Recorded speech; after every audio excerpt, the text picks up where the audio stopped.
So good afternoon, everybody. Are we all doing well?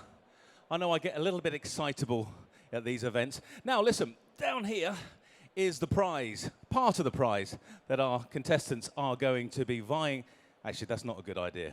That'll fall off. Should have thought of that. Now, that's part of the prize that our contestants are going to be vying for. As I said, there's a huge amount of money up for grabs. 15 companies are there.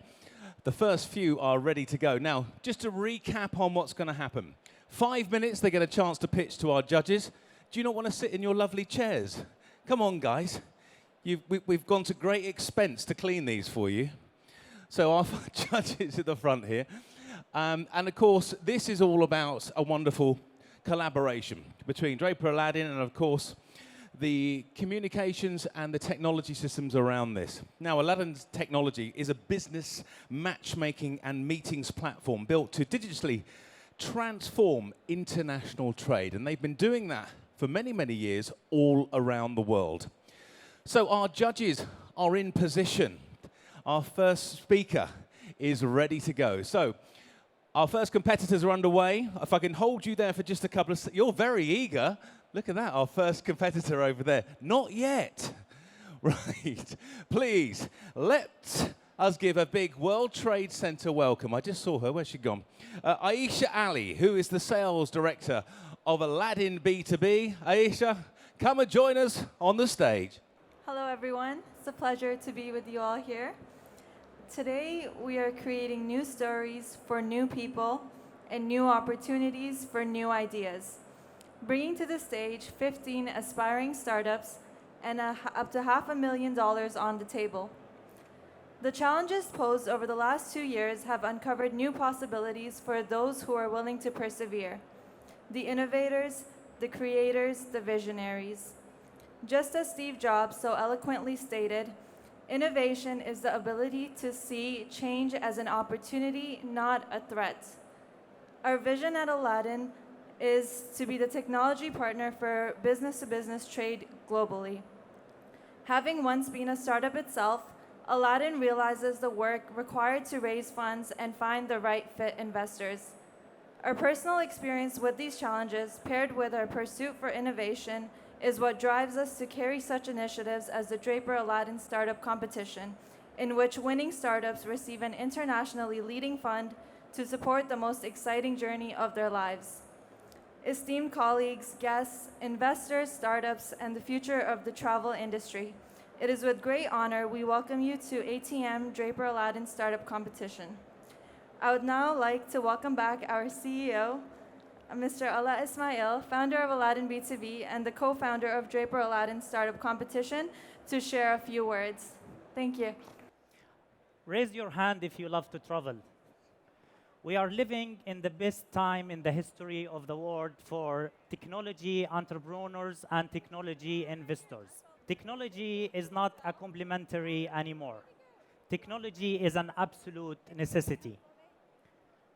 24 months ago, 300 million people traveling into 32,000 trade shows around the world, and they have one big challenge: meeting the right people and justifying return on their investment. And today, with the power of technology, we are not only able to bringing them back into this amazing, beautiful events, as you see here today, very busy, but also give them the best and the most of their experience using the power of technology by providing personalized and pre-arranged meetings. Over the last 16 years, I spent my life into trade shows and conferences. And I have learned 3 main things that the attendees are looking for.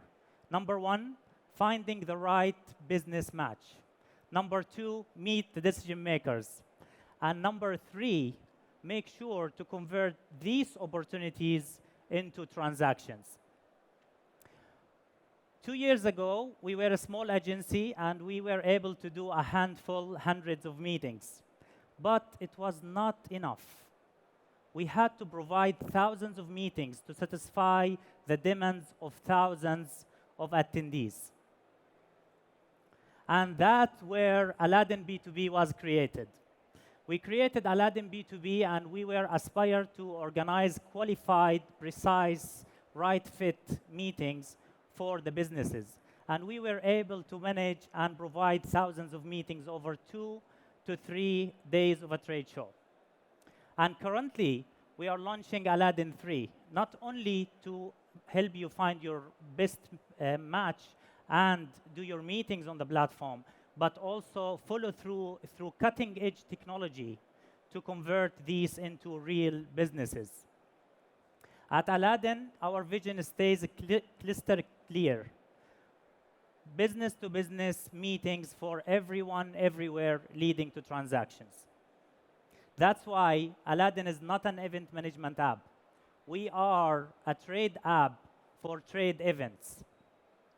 Why this is important to you, the audience? Entrepreneurship is a hard journey. Raise your hand if you are an entrepreneur. And keep your hand up if you have failed many times. People who put their hand down, I don't buy that.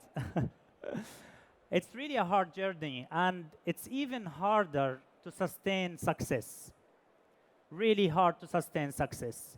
So as an entrepreneur who failed several times, proudly saying that, met with an amazing, extraordinary, successful investor as Tim Draper, we decided to create, and by the way, Tim Draper told me he failed 600 times before he started making big success. Can you believe that? And we decided to create the Draper-Aladdin Start-up Competition to make it easier for startups to raise funds and make it easier for investors to come and see startups on the stage. In the search of the startup hero who will come on this stage and tell us their burning desire to change the world, tell us their dreams, and we will do our best to help them. These 15 startups who will come on the stage today are already winning and successful because they have been shortlisted from a very long list. So before I wish you the best of luck on the stage, I'd like to thank the ATM team for putting this amazing event together and Aladdin team for making it happen, and for the judges and all of you. Just 2 tips for the startups when you come on the stage. You have 5 minutes to cover 5 main things that we're going to score you up on. Number 1, your idea, the problem and the solution you are providing. Number 2, the market size and how scalable is your market. Number 3 is how is your business model working? How are you going to monetize on this market? Number 4, tell us about your amazing team. Tell us the story behind your team and why you're going to make this happen. And the last thing is your traction. Traction, not necessarily sales or fund. Traction can be members, technology you have created, or an award you have won. Anything as an achievement can be traction. The second part, we have 5 minutes to ask you questions. So please answer the question briefly so the other judges can ask their question. Tell us your best pitch. Thank you very much. Thank you, Ala. Almost like a therapy session. Hi, I'm Lee. I failed in business, but I am determined to succeed. Literally, thank you to those great words, and thank you, of course, for putting everything together, and our judges are ready to go. So, are we ready to look for our brand new 2022 Startup Hero? Yes. Yes. We're going to get there. Over the next 16 hours, I'm going to need you to stay in your... No, I'm joking. It's not that long. We are literally 10 seconds away. So please, give a warm welcome for the first 5-minute pitch, directing their pitch to our judges, who are very nice, by the way. Please welcome airportassist.com. The clock is ready. Here we go. Could this be our $500,000 winner, madam? I'll let you do your introductions. Are we ready with the clock at the back? Good afternoon. Good to see a full house after 2 years. I'm Sunita Marcos, CEO and co-founder of airportassist.com. What is the problem we are trying to address? Crowded airports, long queues at the immigration, security and customs, baggage issues, difficulties in navigating through the terminals, getting to the right gate, a lot of issues. We have a solution for you. We provide personalized VVIP service, CIP service, fast track, and meet and greet service. The market size for this is, the total addressable market is 4 million flyers, and the share of addressable market is 40 million flyers. And share of market which we are targeting is 25%, which is 10 million flyers, assuming an average ticket size of USD 200 and a year 5 SAM, which is an 8 billion opportunity. It's a big opportunity. The competition clearly shows that we are the only company who is providing the premium, targeting the premium and economy, and covering the maximum number of airports. We're proud to say we cover 1,126 airports in 195 countries. The services offered are VIP service, meet and greet service, lounge access, elderly and special assistance, limo service. The business model is very simple. The user requests for a service on the web and mobile web. The confirmed service is sent to the validated greeters at the airport, and the validated greeters provide the service to the passengers, and the airport SS gets 35% of the total invoice value, and the remaining goes to the airport greeters or the airport or the airline. The go-to-market strategy is targeting retail customers, and we have tie-up with travel agencies, partnership with airlines, airports, credit card companies, and corporate HNIs and celebrities. The customer acquisition includes online, B2B, and B2C. And we use 1,200 websites, out of which 1,126 airport-specific websites and 75 plus service-specific websites to target total potential and convert website visitors to sales. The leadership team consists of 3 of us. That's Shafi Mehta, he's the chairman and co-founder, myself, Sunita, and Manoj, who is the CTO and co-founder. The traction, despite the COVID for last 2 years, we should say we have been able to cover 1,126 airports, and we have served 15,000 plus customers, and we have 30% repeating customers. And from Jan 2016 to Feb 22, we have done $3.2 million, and the billing for February 22 was $94,000, and March and April we have crossed $100,000, and the revenue is 35% for the month of February, which is $28,200, at an average billing of USD 216. Together with our competitors, we are confident that we can transform the airport experience. Thank you. Great presentation. Thank you very much for that. Who wants to ask the first question? Right, are you ready to start the clock? 5 minutes, let's start the clock. Who wants to go first? Hi, very impressive presentation. Thank you, sir. And I wonder, how do you approach scale, or how have you approached scale so far? Obviously, you can go a very long way with this business. And just in terms of meet and greeters at airports, how much training is involved, and how do you approach that, scaling it? So we have different level of services at different airports. We have tie-up with individual airport greeters, and sometimes with airports, or sometimes with airline staff who have the security badge to access the gates. It seems that you already have a healthy financials.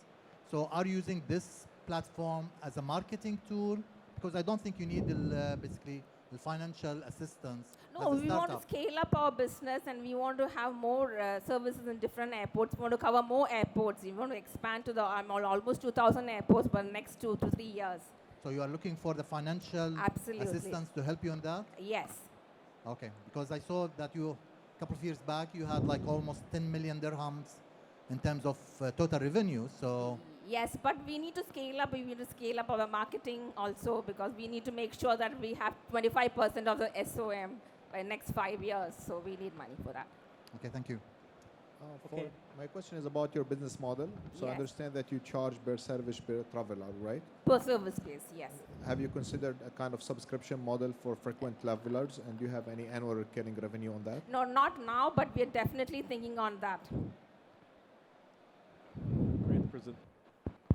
great presentation, and actually I've seen a need for it, especially for travelers from a country to another country, and if they have a transit from different terminals, yes. different And we languages. get maximum number of requests for transit assistance. Yeah, you've listed the number of airports. So how many countries do you really have current presence right now? It's 195 countries we have presence now. Okay. And how you find it easy to basically provide your services in terms of having the security and all It this? depends from airport to airport. Some airports in the US, it's very tough because of the security reasons, especially for international arrivals. So it's like the screening is very tough for passengers, for the greeters to go to the gate and meet the passengers. So there are different level of security passes we need to meet at the gate. And in terms of languages, you provide English and other languages, or just? Basically, it's English, and the local language then. Okay, I see. All right, thank you. How long it takes to onboard a new airport? Onboard new airports, it takes at least 6 months to onboard the new airports. Okay, just on the numbers a little bit. So how much did you make in revenue last year and the year before? That was COVID. So 2019, 2019 we did to 1 million. Okay. And 20 and 21 was because of COVID was complete. What did you do in 2021? Let's say. 2021 we did 600. 600. And okay. this year we're hoping to do 1.2 million. What is the cost of acquiring one customer? Acquiring cost of one customer, we do only online. It's so it's around $20. And what's the average sale? Average sale on a monthly basis? No, per one client. The billing is $300 on an average. $300. Yeah. All right. So you're making a decent margin, but absolutely, we are making around 35% margins. Yes. But you are taking 35% of that margin. Yes. And the rest goes to the. The rest goes to the greeters or airports. How many employees do you have right now? See, all of them are outsourced. We don't have any greeters on payroll. It's all outsourced. But we have a back-end team who works 24/7 answering to all the requests because we get around 150 requests per day for the services. So 24/7 we have a back-end team working. So how many people we have 10 people working 24/7. Yes, exactly. And tech team additional to that. Yeah. Just last question. What differentiates you from other service providers? We are 24/7 available. And any issues you can call us. We are there to help. You can see we have 30% repeat customers coming back to us. That's because we really take care of them. Any time of the day, we are available. Thank you. Thank you, judges. Thank you very much. A round of applause for our first competitor. Thank you very much indeed. Always nerve-wracking, especially when you get on a stage with me. Thank you. Thank you, judges. Right, okay. Can we reset our clock to 5 minutes, please? And welcome our next possible startup hero with a chance to win up to $500,000. Is the clock ready to go? Right, please welcome our contestant from Elves App Incorporated to the stage. Over to you, sir. Hi, everybody. Thank you for having us. Ada, you and your team have done a fantastic job. We're very excited to be here. My name's Kareem El-Sahi. I'm one of the founders at Elves. And at Elves, we're trying to replicate that feeling of knowing someone at a destination that you're going to. If you think about some of the best trips you've ever taken, they tend to be to places where you know someone that can tell you where to go and what to do. And what we're trying to do is hire local travel experts, pair them with AI, and give you that access, regardless of where you're going. Hello. So let's take a look at Jane. She's one of our users. She's from Seattle. She spent the last couple of years in rainy Seattle, and she's always wanted to go to Egypt.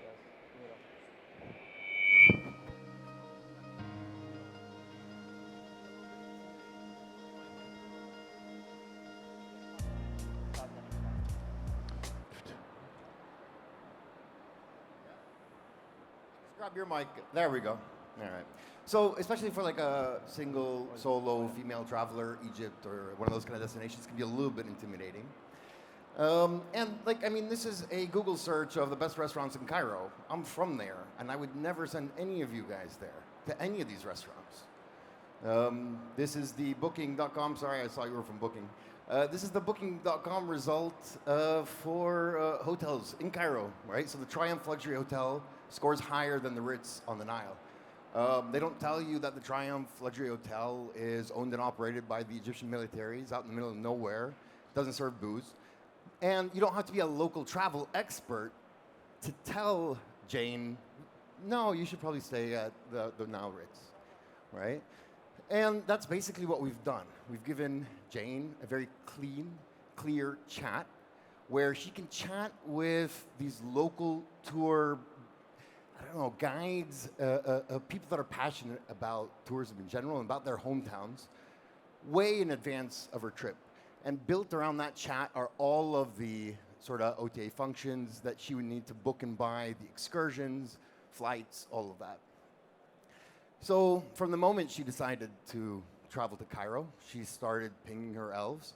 They told her little tips like, don't take Uber because the maps are hard and the drivers don't speak Arabic.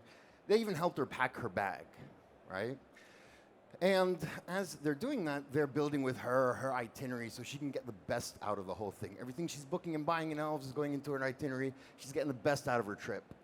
While she's there, she's able to handle all of her COVID stuff, her transportation, pushing her flight back a couple of days, all easily over chat.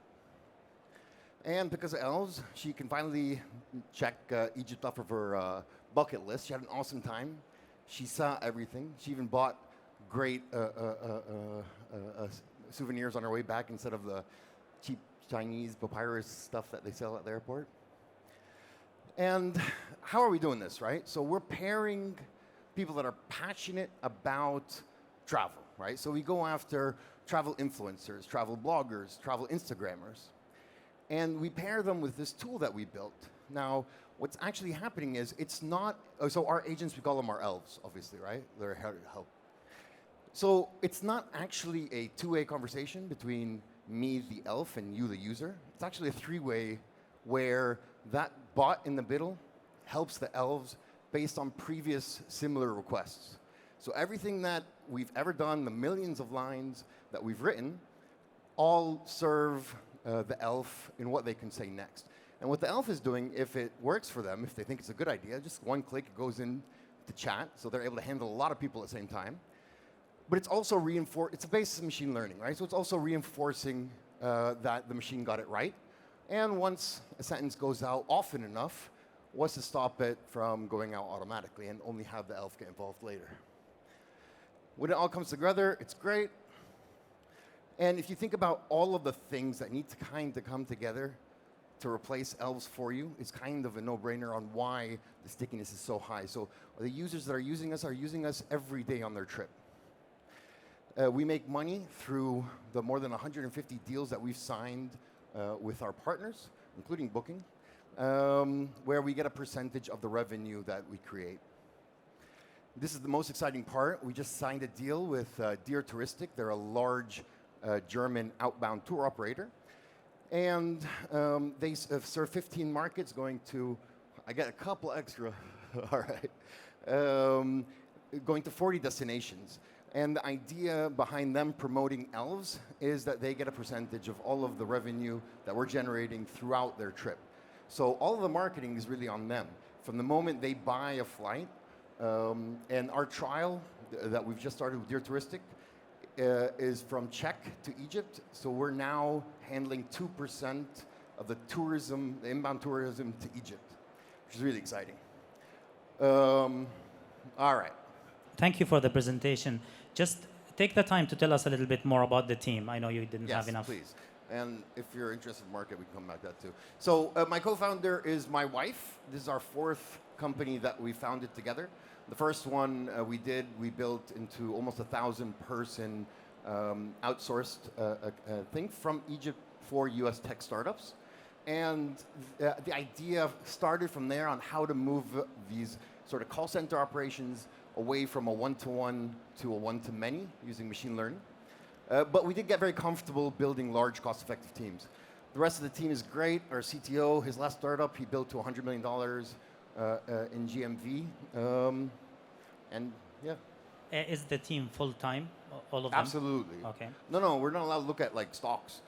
And just walk me through the numbers and the market size very quickly. Right.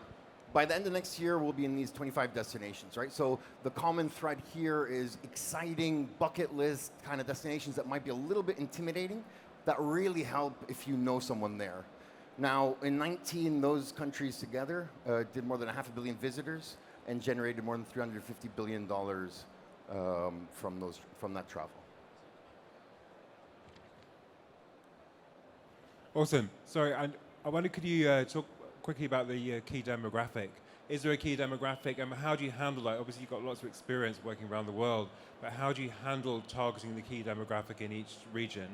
So we're relying heavily on our partner, the outbound tour operator, right? So they give us access to target all of the people that have made a purchase to one of the destinations that we're serving. Okay. Right? So in the current example, we have about 200,000 users going from Czech to Hurghada that we're kind of working for. And if that demo works, we're going to be working for next season 4 of their source markets to up to 40 of their destinations. Okay, awesome. And quickly, are you thinking about integrating API and APIs just as obviously it's a business at a huge scale? Do you have plans to do that? Do you mean for others to take advantage, or like for you, I would say, no, or for everyone? We use tons of APIs. Right. But we build as little as possible. Yeah. In general. Important. So all of the inventory that we have, the stuff from our partners, all of that is through APIs. I thought it would be. Yeah. Yeah. No, we're just trying to handle the high touch stuff, right? Mm-hmm. Like there's a lot of things like booking a flight you don't need help with. You don't need to chat with somebody. But pushing a flight back a day or two can be a real pain, and that's where, chatting while you're on the beach comes in really handy. Wow. I have one question, but I'll wait because you guys want to go too. Okay. Thank you. Very nice presentation. Thank you. How do you ensure that the sources that you have locally are credible sources for the tourists? Right. That's a really good question. For starters, we've been doing this a long time, right? So we've built a 1,000-person call center kind of doing this. We've built, so a lot of things we do build are a lot of the monitoring and the management tools that help us sort of evaluate and, raise the best kind of elves we can. And we collect sentiment from every interaction with the user and stuff like that. So that's how we're kind of taking care of it. I'm happy to, I've got a whole appendix if you're interested. I'll show you some of the actual tech. And you are generating revenue from the business partners, but Yes. not from the travelers themselves. We get a small service fee as well on top of that. So Okay. we'll charge like when you buy a flight, you'll get like a small service fee on top of So how that much as well. you generated last year? Well, that's it's always a loaded question. You guys need to stop asking that question because last year it's COVID, and we're just fresh out the bat as well. We're doing currently around $60,000-$70,000 a month, Okay. something like that. And then this new deal that we just signed kicks in as we speak. Thank you. Thank you. So what's your gross margin on that? So we're typically making around 25%. So with the larger partners, we're making 19, and then we get a little small service fee on top of that, 21, 22. So how do you onboard the new elves, basically, or the So business partners? that's one of the good things that came out of COVID. So we had to do everything remote. If you go to teachable.com, you sign up. There's 7 modules with exams in the middle, hundreds of hours of content. And once you've gone through that and you've passed that, you become eligible to become an elf. You're monitored in the beginning, obviously. And then we start giving you sessions, and you can be anywhere. Okay, so it's a decentralized model for your elves. Completely. Like the actual team that's kind of together, we're about 6 people. And it's all chat-based, or do you have any other channels Yes, all chat. on your own app? Yeah, the whole point is to make it as scalable as possible. So our primary internal metric is concurrency. How many live active users can a single agent handle, right? So now they're at 25. So a single, because a lot of times they're just going yes, yes, no, right? Teaching the machine both negative and positive, but also making them hyper efficient. Thank you very much, judges. Thank you, Kareem. Right, please put your hands together for Alejandro from Gao Verde. Can we have 5 minutes on the clock, please? But before we start, I would like you to present you this little example. let's say that you have invested in a property. You have thought to providing an amazing design, top-notch facilities, great view, great location. But when it comes to selling the property, you see yourself limited to a certain room categories, correct? Wouldn't it be great to have the opportunity to yield even more based on those attributes that have been thought to provide an additional value to our guests? For that problem, there is a solution. And let me show you why Gauvendi is that solution that your business needs. So Gauvendi is taking into consideration retail approach into the hospitality industry to create an automated sales perfection. This is an example. You have two properties. The first one, on the right, has taken a generic approach, like most of the hotels do. Let's say it's selling standard rooms, deluxe, suites. But this property has included Gauvendi in its system. So they're able to yield even more based on those features that the guests want to see in their rooms. Because you could have a standard room here, and a standard room here as well, but you have high floor, next to elevator, maybe a bigger balcony. The other one has a garden view, and also have the possibility to connect with another room. So what the guests really want right now are personalization. So if they're willing to have that, they should also be willing to pay for that. So let me show you this video so you will understand what Gauvendi is about. Oh, sorry, the video is not working. Talking about the categories, Gauvendi right now, it's already a room assignment tool, an internet booking and sales engine. And it could potentially replace a CRS, a revenue management system, and post-purchase upselling as well. Some facts that are important to mention is that property that has included Gauvendi in its system has achieved higher RevPAR, higher revenue, based on the attributes that the guests have chosen in the booking process. And also, it's very important that we are driving direct sales. So we have all this information that the guests are providing to us, so we can create a better experience for them while they are staying with us. Currently, we have already 20 properties live with Gauvendi, most of them in Europe, some of them in Oceania as well. We just signed up with a small change, hotelier change from Austria, and there are 10 properties onboarding process. So this graphic kind of locates us where we are situated in the market. Right now, we are totally disruptive, because even though there are big chains that are trying to do what we are doing already, they have all the capabilities, but they don't have this dynamic approach that we have because they have 2,000 properties. There are also small competitors, let's say, they would like to do the same thing, but they cannot because they don't have the capabilities. That's why Gauvendi is disruptive in the market. Before we finish this presentation, I would like to quote my colleague, Augusto. He said, there are no standard guests, so why we sell standardized rooms? Thank you. Thank you for the presentation. Just tell us more about the business model, like how do you make money? Well, basically, there is a fee to enter to the system, around 650 euros. And then each property is paying 2 euros per room per month. But the minimum is 200 euros per month. So based on that, we are getting revenue. Right now, we haven't reached the break-even point, but we are trying to do that. And for that, we have to reach another 50 to 60 properties. It depends on the size of the property as well. So if I want to list my property with you, I need to pay 650. 750, yes. 750, and then every month I need to pay fees, or once I rent it, I will pay fees. Let's say you have 40 rooms, so you will pay 200 additionally each month for your rooms, basically, and that's it. So your main target will be hotels? Yeah, basically hotels. It doesn't matter the size because, for example, you have 2 standard hotels, and these hotels need to differentiate themselves. But also you could have a 5-star hotels, and these hotels can use Gauvendi for what? for show all the things that they have, all those big attributes that they have invested so much money on it, you know? So they can have, they can take advantage on that. So are you charging less or more than Booking.com, for example? How much would you charge the hotel? No, like, because Booking.com charge around 18, 20%. We are not charging an additional fee on top of the reservation. We just have let's say, a flat fee as of now.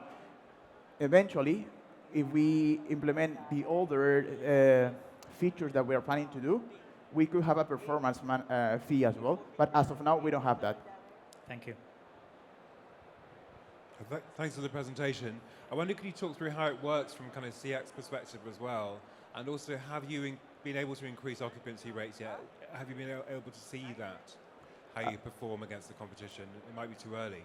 Sorry, you mean the occupancy of the hotels? Yeah. Do you increase the occupancy rate? Yeah. Have you noticed? In a percentage, but what is more like the highlight that we do is more into the ref part, and yeah, because we are generating more revenue on the same booking that you could be creating, but you are paying even more additional value for those features. So that's where our focus is more.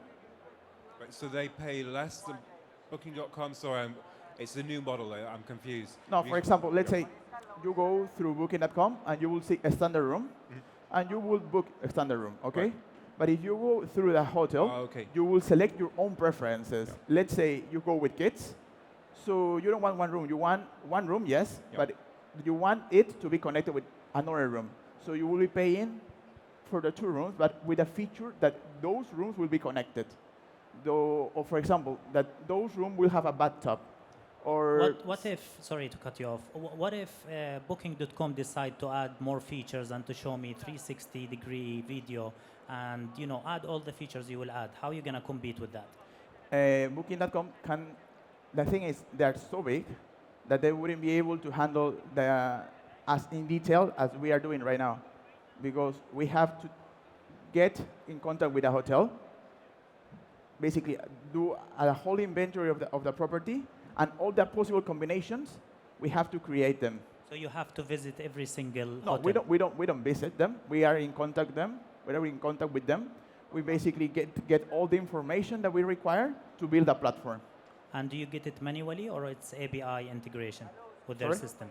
Do you get that manually from them? Like, do you have to ask them over the phone for the details by email, or it's automated? No, basically, we're in contact with them. Like, for example, let's say, like, because some of them, since it's something that hasn't been done yet, maybe sometimes they don't have idea of what feature they could yield more, you know?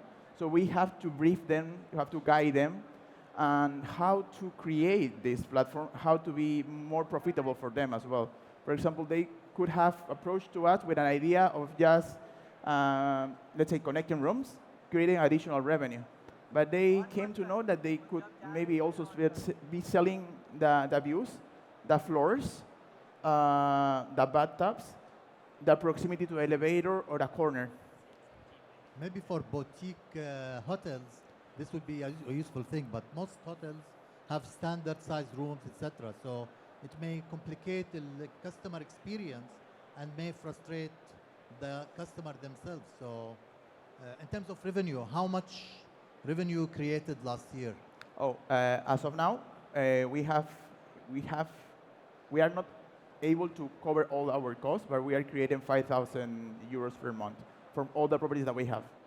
And that is how many hotels? 20. Okay, thank you. And actually on the team, very quickly, I know you're using AI. How are you handling the anomalies when it goes wrong? Do you have a strategy for that? But also tell us about the team. Okay, the team, it's basically, we have 9 developers, and then we have 12, the rest of our team is based in Europe, basically, 12 between the founders and the business developers. Some of them we are part-time, and some are full-time as well. Okay, great. Thank you. You're welcome. Welcome to the stage, a man with the coolest name so far, Philippe Maximilian from Hotelers. All right, Philippe, don't use that mic. Your 5 minutes are up now. Okay. Today, more and more companies and professionals are coming back to traveling. Human touch, the personal connection, have never been so important as today. But planning, booking, and controlling a business travel, it's a mess. It's a cost, and sometimes it's a nightmare. So we have built a solution, a self-booking tool for corporates that save 30% on cost and up to 90% on the time. A one-stop travel shop with travel policies, cost approvals, centers, travel policies, I said already, and duty of care, of course. So with access to over 2.2 million hotels, 900 airlines, ground transportation, and 24/7 access to customer service, people can easily plan, book, and expense a business trip in under 20 minutes, which is it's a breathtaking experience if you use existing solutions for managing business travel. So on top of that, we are the first booking app to concentrate on contractors, which is crucial in this presentation because contractors are the fastest growing niche in business travel and HR in general post-COVID. And on top of that, we are the only app in the world for that to be integrated with SAP, which is a game changer for huge companies and serious clients. So why right now it's a perfect opportunity, the best timing to invest into business travel? According to Deloitte fresh report, a business travel is growing 4 times year over year. Up till 2025, it will reach the level of 2019 or even extend. It was 1.5 trillion US dollars. That was a huge, huge market. But this market has been collapsed, smashed 2 years ago, living on the ground on the healthiest and the strongest companies, right? And we understand this market very well. We know that this market has always been driven by time and money. But it has changed.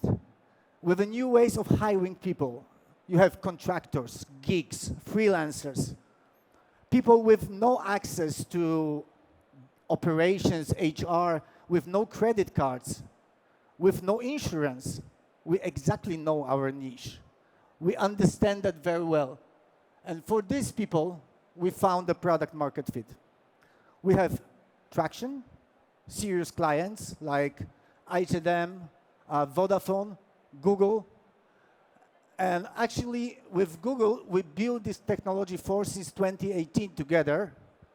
And Google, on 4th of April, they come back to travel and offices. After 2 years with ban of travel at Google. And all these big corporates been banned for travel for 2 years. But even though,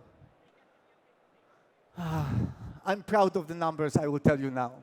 So, thanks to persistence and resources, we didn't lay off people through the pandemic. Moreover, thanks to technology and resources, we attracted top-notch talents from the industry. And you probably know the job travel market was full of talents for the last 2 years. Okay, and with these talents, that might be perceived as sad that people being without job. But thanks to that, we have an amazing team. And thanks to my amazing team that is today with me, we have 50 times growth year over year compared to the first quarter 2022. Oh, sorry.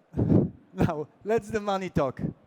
We secured 25 million US dollars to see the full market recovery. We are safe for the next 36 months hyper growth. And we have hard KPI to reach $350 million by June 2025. And I'm eager to tell you how this $500,000 that is to be won today will support this plan. Thank you very much. Hi, Philip. Just if you can talk about the team, because we haven't seen anything about the team. Okay. I will be more than happy to talk about the team because part of the team is with me today. My CTO, Maciej, is just behind you. And we founded this company together, three of us. Hipster, hustler, and hacker. This is a hacker. And guess who is the hipster? Because not me. So, but the last 2 years was really crucial because most of our competition, like Carson Wagonlit, like, I don't know, Expedia and others, been layoffing people. 2 years with no job for them. We've been fortunate to secure good financing before the COVID hit it. We had 2.2 million US dollars on the account, and we survived. And at that time, a lot of my mentors were saying, Philip, pivot as soon as possible. And I said, no, I'm going. If you go through hell, keep going. I have other questions. So basically, you put the competitors like one of those aggregates. Like if you go back to this, yeah. Sure. Go back a little bit. One more, I think. No, one more, I believe. Yeah. Okay. So Kayak and Skyscanner, basically, they will work as an affiliate marketing for other websites. Yes. And in hoteliers, would you be able to pick the best price, or they were limited to certain source for their option? Thank you for this question. Actually, we have 90 APIs connected through our suppliers. We have GDS, non-GDS content, you name it. We have ground transportations, 150 train lines. We have buses. We have 900 airlines from Amadeus, but now we're working about the second GDS Sabre. We have NDC content. We have PK Fair from China, who is supplying us with flights. We have Kiwi with virtual interlining. We're working together to connect two different airlines into one ticket. We have Expedia, Booking.com for hotels, Hotel Beds, RateHawk. So basically, you have multiple options and listing the best. And then we do a hotel level mapping, and then we're even trying to do a room level mapping, which is pretty difficult to be done because different names of the hotels are in the different addresses and numbers. Yeah, exactly. Thank you, Philip. Thank you. What's the business model here?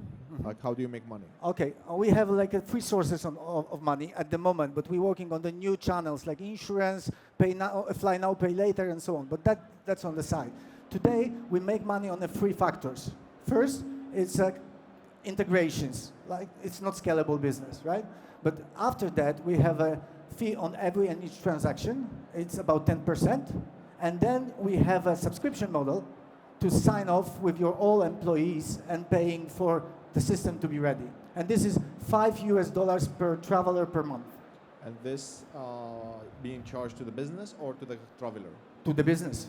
Business is paying for the traveler. Even very often the corporate like Google is prepaying $1 million for individual contractors to travel up till they will eat 70% of the budget and then they prepay again. Excellent presentation. Just if I understood correctly, you said you secured $25 million. Yes. Can you tell me more? Is this a fund you already raised? Yes. This is $1 million. Only $1 million goes to the equity, right? Because today our valuation is not that high to accept more money. But the investor who is investing in $1 million put also $24 million as a debt financing, revenue financing, to not dilute too much founders, because this is the investor who is with us for already 2 years. So they basically give you $1 million of fund, and they told you have a credit line of $24 million on what interest? 10% over a year. Opa, that's a big interest. That's bigger than... No, I don't think it's a big, because a month we do 10%. If you multiply that by for 12 months, we do 120% on the same money. How much you raising and for how much of your company? This is a very good question, and I don't know the answer. This is the only question I didn't prepare the answer to. So which stage would you say you are? Series A? Are you raising Series A? Yeah, we're raising Series A. That's going to be solving in between 5 and 10 million US dollars into the equity. Okay. Thank you. Philip, I have one more question for you. Are you considering wallets within your companies? This is one. And what's next for you? Like, what do you want to do after, as in terms of a product roadmap? Okay. Wallets, of course. We are working with a couple of banks to, as I said, fly now, pay later, overdraft 50 days for people to fly and especially for contractors, because they very often put the money out their pocket for 90 days, and they wait for the refund. There is a hell lot of mess with that. So we have Ion Bank, which is banking as a service. So they're giving us an API with all the bank, like Fly Now, Pay Later. This is going to be all in our layout, all in our system, because Vodino, that's the name of the company who is actually giving us this technology. This is a first in Europe banking as a service. Okay. Right, gentlemen, we're going to have to end it there. I'm sorry to do that. Sorry, one more question. One more question. Go on, Matthew. First question from me. I know I talk a lot, but I'll be brief. I'm going to put this down here. Go on, carry on. Could you just talk us through the sales and your margin? And also, how do you handle the pricing differentials around all this infrastructure? Does that cost you a lot? But really, sales and margin, given the time we have. Can you repeat the question? Because yeah, sorry. So just talk us through your sales. I know you very impressive graph, the most recent sales, and also what your margins look like. Have they varied? Okay, it varies from the enterprise clients to the small, medium enterprise, right? That's the difference. But I will tell you how this will look like. In the 2019, before COVID, we had 1.85 million US dollars GMV. Okay. Through the COVID, 2020, we have 430,000. Last year, we had 1 million, almost 980,000. Okay. And this year, we're heading to 10 million US dollars. Okay. I want to have a, I will not tell it margin, but I will say it's profitability on my company. I would like to have at the end of this year somewhere around 12% of what we are doing. So if you are heading to $10 million, how much did you do in Q1? In the Q1, 1.6, I think, 1.6. Right, judges, you're going to be on the naughty step. But it just started. Yeah. Thank you. Naughty step for anybody who goes over the 5 minutes. I'm joking. Thank you very much. Oh, have we seen our startup hero yet? What do we think? Well, we will find out very soon. Please, now, excuse my pronunciation. I used to live in Cyprus, so hopefully I'm going to get this right. Kyriakos Zampazidis from Lycos Portal. Thank you very much. It's really a pleasure being here today. And I would like to point out a major problem that we're seeing. That's the lack of skillful employees across all the industries, but especially in the travel and tourism. The solution to that will be what we'll explain shortly, the next generation future work software as a service and marketplace. What do we do here?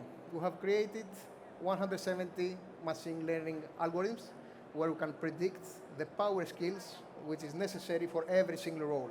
In other words, we have created a hierarchy of all skills so we can predict with accuracy up to 90% of what is the next top employee. It's very important. What is happening these days, we're having the CVs, and it's the only source of information. Everybody can say whatever they want on the CVs. So we don't want that for our clients. So what we do, let's say we're hiring for one role, and we want to see 1,000 people. We're going to receive 1,000 CVs. We're going to take at least 3 months to go CV by CV and go and predict who might be the next employee. We don't want that. So what we do, we're going to send 1,000 links to these 1,000 people, and we're going to give a deadline of 48 hours, so 4 days. Then we bring back all the information through our questionnaire, and then we make data correlations of who could be the best fit. So we predict future job performance, career evolution, and power skills. It's very important to focus on the human, because these days the problem is find qualified employees and retain them. And it's a very costly sport. For a low role, the cost of turnover of one employee is $3,000. So we want to solve this problem because it's affecting our industry holistically. So what we see here, we created the human potential index. So what we see, we want to see if the person has the work ethics. Are they listening? Are they able to, do they have the integrity? Do they have self-development? And then we're proceeding to the second layer, hierarchy. Are they entry level, are on the managerial level, or the directors? Where should I place these people? Because I want to develop the people in any team, in any industry. Then we see if they're on the right business function. Are they on sales? Maybe they're on marketing. Maybe they're on finance. Maybe they're in different function and want to place them on the right position. And then in the specific role, across the 120 industry-focused AI models we have for travel and tourism. And that's what real data real-time data. In reality, we improve a broken business funnel. Because so far, there is no other solution that can go and screen at scale this amount of people. So we want to provide, this is where algorithmic screening comes into play, and then we narrow it down, and the system will give us the top 20%. So from the 3 months, we go and interview the top 20% of the candidates. So far, we have achieved 80% accuracy through 2 of success stories. We're slashing the time and we're creating efficiency for 85%, and we increase by 600% quality. It's an ROI-driven solution, even from the first hire they're going to do through the system. We want to put the right people on the right position, and here is the right time. FIFA World Cup is around the corner. Dubai will start getting busy. Saudi is coming strong, and we start seeing major projects redomiciling to UAE, crypto, blockchain, and all this community. We're going to get busy. It's now a big opportunity to implement the system, and this is where we'll need help, to go and implement this system across our clients and get more clients, and this is how we can change the world, by putting the right people in the right position and keep tracking their development. Because once they're on the system, and we know what is the strengths and weaknesses, we can go and see how we can go and develop them and where. These are success stories. We had one group last year, Tactile Food. They gave us 90% accuracy. We increased the revenue by 20% year over year, and we retained 75% of the people who got hired from our talent acquisition software. We evaluated 200 employees within 4 days. It will take 3 or 4 months to do it on one-on-one basis. Draxis, environmental technologies, gave us 100% accuracy, and they did it in 4 days. They had a plan, they're going to recruit a marketing person in 2 months, they did it in 4 days. The manager also felt less stress, because what we do provide them with all the information up front. So instead of waiting to meet someone, we come and give all the information relevant to this job, so we can have a more structured interview. We have our clients are using, we have Tassos Group, Ricas, Atlantis, and Atlantis Royale. And here is where we need help, so we can go after a very big market. All right, Kyriakos, we have run out of time, my friend. I've given you a little bit of extra time, but Faristobali, thank you very much indeed. How are we doing? So how do you measure the accuracy? I mean, when you refer to 20% or 80% accuracy. The accuracy? Yeah. This comes from, we don't ask them to, sorry. This comes from the clients. So we give them the report, we tell them don't believe us. We don't want to go and believe us. So they see the person, they see the report, and they come back and they're validating what the system says. Because you are measuring things that are tough to measure, like ethics. 100%. But this is how we do it. I mean, we create the model. Let's say, for example, we're looking for a salesperson. What the salesperson needs to have? First of all, communication. Second of all, business acumen. Because maybe someone will go for the sale and start pushing the sale, but we don't want that for our client. We want to be more on the advisory form, so we can keep the client longer. So we present this model based on the criteria of the client. Whenever they will meet with their candidates, they come back to us and tell us whatever is the point. You didn't talk about the team, you didn't talk about the financial. No, because as you saw, I lost my breath. Yeah. So I'm really sorry. Our team consists of a CTO, Bashar, which is somewhere in the room. Bashar, thank you very much. So we create a very clean environment. We have Bashar as a CTO, a co-founder. We have 3 people on sales, 2 more on the development with Bashar, and myself. But this is research coming from university or from your company? So this research, we work with Harvard University, with a lead researcher of a psychology department called Stephen Lehr. We work with Dr. Liana Epstein from Yale University, and we use their research and we adapt it into hospital travel and tourism. The financials, you didn't talk about it? Financial is fully financed by myself. so far. And we do have a traction since last year. We reached 100,000 US. We are below our burn rate. We have a burn rate of 12K per month. We're looking on average of 8,000 per month, which we keep financing. And we're raising money, so we can go faster to the market, go service the market faster, meet the burn rate in the next couple of months, and then achieve a 20,000 MRR. I think you really have an impressive idea, because can be very helpful for HR and finding the right people. Just tell me quickly and briefly, because I got a couple of questions for you, how the business model works, and then I'll ask you the next one. So the first, the business model is we have a marketplace, which is based on a pre-evaluated talent. This is where we're looking for the work ethics, the hierarchy, and if they're on the right function. Of course, we provide the rest of the information, experience, whatever is the standards. However, how we do that? We're parsing this data so people don't have to go on the CV anymore. In other words, and the whole solution I would like to add to my previous presentation, we apply tech and science practically, not just apply tech and science just for the sake of saying we have tech. The second part of the business model is the software as a service, which is a tiered-based subscription based on the usage.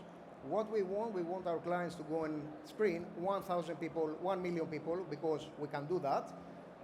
And maybe they can go and become super targeted on who they're looking for.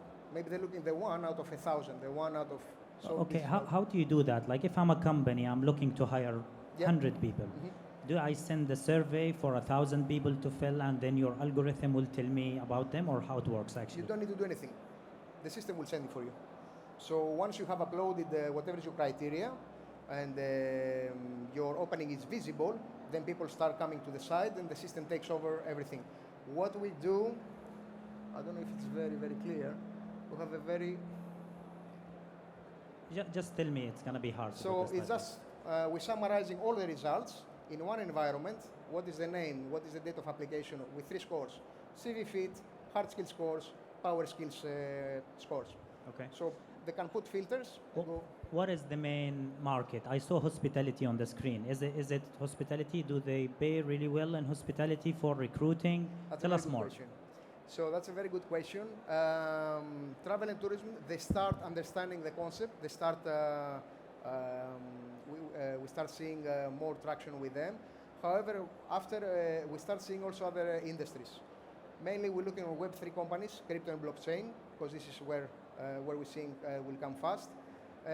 Renewable energy, because the future, and IT, because there is a huge opportunity with the remote teams.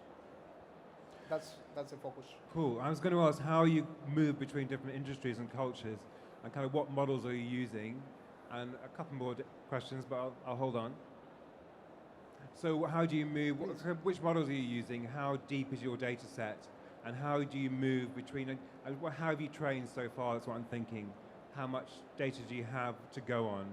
So in terms of the modeling itself, we're using data science, psychological patterns, which we're matching. Yeah, you can get techie with me if you want. That's I can go a little bit, but to him, right? Yes. Okay, cool. All right. Guys, thank you very much. We have run out of time, and I know we've got a lot of other people waiting, but thank you, Kyriakos, thank you very much indeed. Thank you very and much. Judges, well done. So guys, would you please give a big World Trade Center and a welcome to the Draper-Aladdin Start-up Competition to Ankit Sawant from On Arrival Travel Technology. Sir, welcome. Good afternoon. My name is Ankit Sawant. They told me to speak a little loudly because the headphones are too small for my head. What we are building is basically redefining the future of ancillary travel. This is the amount of debt that the travel industry raised to survive the pandemic. It's almost $500 billion. And this is only going to increase to up to $870 billion by 2024. And the margins in flights and hotels are already going down. We already have a huge amount of fight going on between GDS and NDCs around surpassing them. And you can see companies like Qantas, Lufthansa, Emirates are all trying to cut down the margin that they pay to the GDS and subsequently to the agents. But ancillary revenue has been increasing constantly. In pre-pandemic, the overall revenue in travel was growing only at 4%, But even during COVID, the ancillary revenue part was increased at 12% year on year and 14% currently in the last year. But ancillary revenue is very complex. In a particular trip, for example, a lot of you would have traveled here for the event, and there are various things that you required while traveling or coming here. May it be visa, insurance, forex, it can be airport transfers. So there are such 15 categories in ancillary revenue in travel, and each categories have multiple suppliers across the world. And for each supplier to actually go live with a particular travel seller, it takes anywhere between 9 to 20 months, depending on commercial agreements, API technology, availability of the bandwidth of the integration. So that is a huge problem. So what is OnArrival doing? So for travel sellers, we are actually developing an API to discover and sell ancillaries, a single integration that works across 5 to 6 categories of ancillaries at the moment. For travel suppliers, we are developing a B2B2C distribution GDS, which can enable them to reach out to bigger companies like OTAs around the world, and a revenue management platform for both of them. This is an example of an integration that we are doing with one of the leading OTAs in India, where they are basically providing the ability for them to book a Dubai e-visa completely from scratch till here, and also an example of an insurance integration that we have done, where typically you would have seen that a travel company only sells insurance and doesn't care about the customer after the sale has happened. But we have also gone deeper into integration with the insurance, where within the traveler's app, the customer can go ahead and raise a claim or figure out how can I use the service during emergency. This is an example of a mid-office that we have developed. Typically, what happens is when a company, a travel seller like an OTA or a corporate travel management company works with multiple partners, they have multiple logins for each of the partners on which they have to train their staff. What we have done is we actually integrated all those APIs into a single mid-office, and all the suppliers are managed through this depending on which vertical they operate in. So this is an example of e-visa, where the particular seller's customer support can access each and every booking, figure out the status, and they can even figure out in a particular booking, if there are multiple people, what is the status of each and every visa. Similarly, we have done, so this is basically a log in terms of what has happened when the order got created, and if there are errors, how to rectify it. Today, all of these kind of interactions happen over email, and it is a lot of waste of time. After you have applied for your visa, a lot of times you don't even know where it is stuck, and you only get a random email one day saying that your visa has been approved. So this is what we are developing in essence, which is direct connect with all the players, single API, revenue optimization, and for our travel sellers, we are developing SDKs and widgets that they can integrate on their apps or on their website. So we are operating right now in 4 verticals. Each of these verticals have multiple sellers, and the OTAs or airlines have an option to choose which seller they want to work with, and not go with the standard option. In terms of market size, I'm sorry, I think there's some issue with the slide. But in terms of market size, this is the market size of airline ancillary revenue. It is only seats, meals, and baggage. And all this basically makes a part of your trip.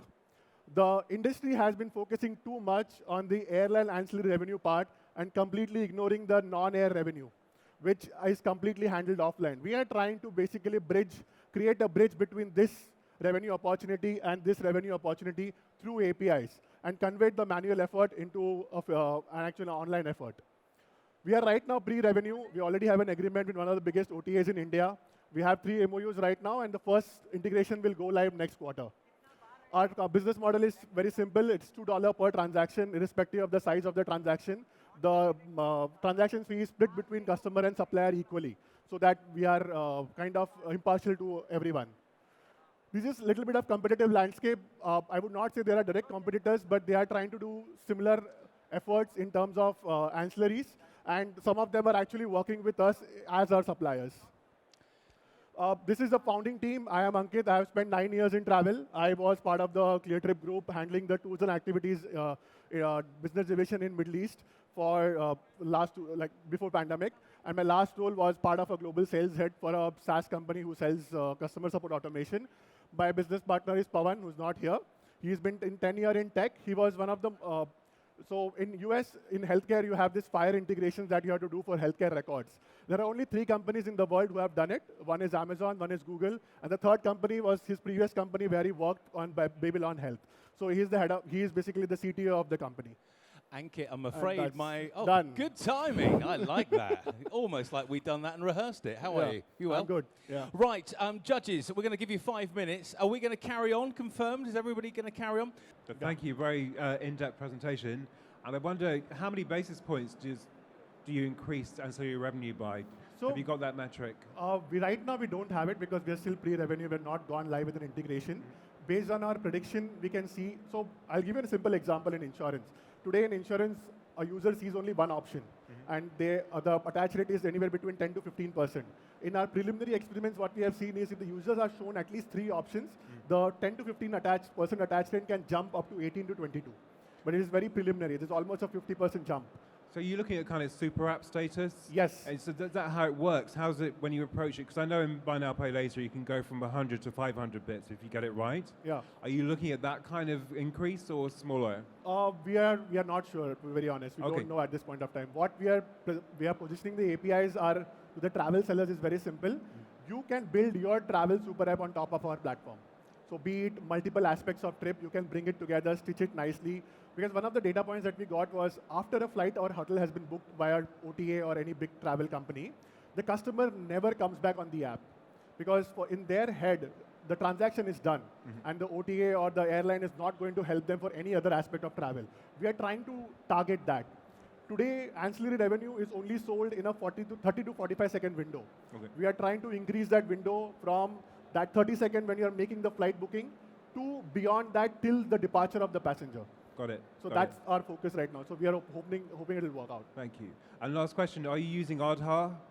Yes. Okay. We are using Aadhaar for e-visas. And here you use the same kind of system. But is it kind of limited to those markets? And are you dependent on Google? And then I'm going to shut up. So it depends. So yeah, right, you said, right? So India, for example, is coming up with a better system than Aadhaar, which is called the account aggregator. In a single API, you get an entire financial history of a person, which is going to be very useful for the e-visa applications. So we are using that, helping the travel sellers to actually back up with data that he is not a risk in terms of travel. So we are building those integrations on the consumer side for the OTAs and airlines. So will you be in India as your first market? You're going to grow there?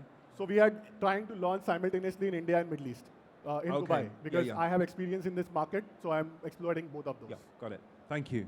Yeah. So you are done with your pilot, and now you have complete product. Correct. The to pilot test. was completely offline. What we did is we selected a small cohort of 150 users who were traveling to Dubai last year. Last year, from India to Dubai, if you had to travel, there were multiple steps. You had to basically do 2 RT-PCR tests, visa, cabs.